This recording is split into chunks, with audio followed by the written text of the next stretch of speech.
स्वतः बावनकुळे काय म्हणतात ते महत्वाचे. ते म्हणतात की मागच्या सरकारने दीपक काटेकरांना गुन्हेगार ठरवलं होतं. मुद्दा नंबर 1.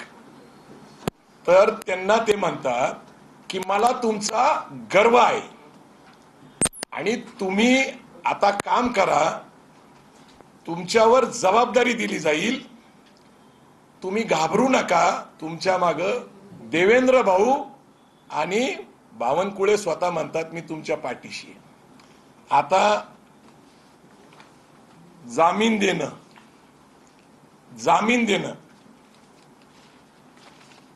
हे मी जे तुम्हाला दाखवतोय हे माझ्याकडे त्यांचं एफआर आहे.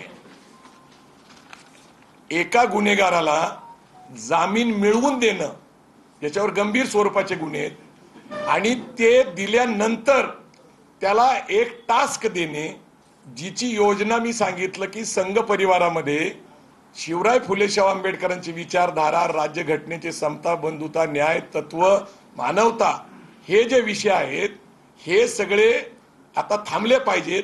राजकीय दृष्ट्या या सामाजिक संघटना ज्या आहेत त्याच्यामध्ये बामसेफ असेल, बहुजन समाजाच्या अनेक संघटना, त्यापैकी वंचित बहुजन आघाडीचा एक विषय आहे, मराठा सेवा संघ, संभाजी ब्रिगेड. तर गेल्या महिन्यामध्ये अशी मीटिंग झाली होती की यांचा बंदोबस्त केला पाहिजे. मी जे सांगतोय ही न्यायालयाने दिलेली एफआर आहे. आता खरं तर त्यांना आर्म ऍक्ट प्रमाणे जामीन मिळू शकत नाही. मग जामीन दिला कोणी?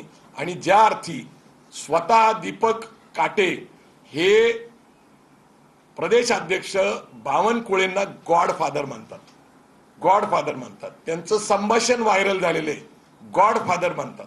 आता गॉडफादर आहेत आणि गॉडफादर म्हणतात की तुम्ही काही करा, तुमच्या मागे देवेंद्र फडणवीस आहेत आणि मी स्वतः आहे आणि मला जीवे मारण्याची मी तुम्हाला सांगतो, मला भारतीय जनता पार्टीच्या कार्यकर्त्यांबद्दल प्रचंड आदर आहे, RSSच्या कार्यकर्त्यांबद्दल प्रचंड आदर आहे, कारण आमची त्यांची वैचारिक लढाई आहे. तशी पार्श्वभूमी जर कुणाची असेल वैचारिक लढाईची तर आम्ही त्यांच्याबरोबर चर्चा करायला तयार आहे.